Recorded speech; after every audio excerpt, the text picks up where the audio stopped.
అండి. నేనైతే ఈరోజు ఎగ్ కర్రీ చేస్తున్నాను. దానికోసమని ఒక 6 ఉల్లిగడ్డల్ని చిన్నగా కట్ చేసి పెట్టుకున్నాను. 4 మిర్చి కట్ చేసుకున్నాను.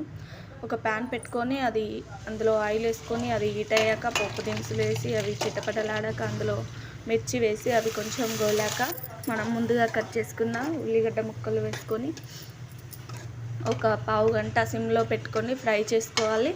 ఇది ఎంత మంచిగా ఫ్రై అయితే కూర అంత టేస్టీగా ఉంటుంది అండ్ గ్రేవీ కూడా వస్తుంది.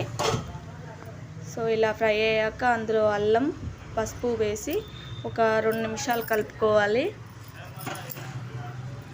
కలుపుకున్నాక అందులో కారం, ఉప్పు, ధనియాల పొడి వేసి అండ్ నేను పట్టుకున్న మసాలా అండి, స్పెషల్ మసాలా అని చెప్తాను కదా, అది వేసి కలుపుకొని ఇంకో 2 నిమిషాలు వదిలేయాలి. ఇలా ఆయిల్ పైకి తేలాక ఇందులో మనము ఎంత సూప్ అయితే కావాలనుకుంటామో అన్ని వాటర్ వేసుకోవాలి. చింతపండు లాంటివి ఏమీ వాడట్లేదు, ఓన్లీ వాటరే వేస్తున్నాను.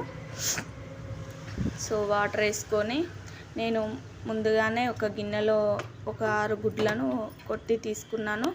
ఎందుకంటే ఖరాబ్ అయినవి ఉంటాయి కాబట్టి చూసుకుంటూ కొట్టుకున్నాను. సో వీటిని విడివిడిగా వేయాలి. సేమ్ మనకు బాయిల్ చేసిన ఎగ్ లాగానే వస్తుంది, కాకపోతే టేస్ట్ డిఫరెంట్ ఉంటుంది. సో దానికి విడిగా వేసుకోవాలి. ఈ ఎగ్ అయితే నేను పొద్దున హెయిర్కి ఎగ్ వైట్ పెట్టాను, ఆ ఎల్లో కూడా ఇందులో వేసేస్తున్నాను. సో ఒక 10 మినిట్స్ వదిలేస్తే మంచిగా బాయిల్ అవుతుంది. అవి బాయిల్ అయ్యాక వాటిని రివర్స్లో వేసుకోవాలి.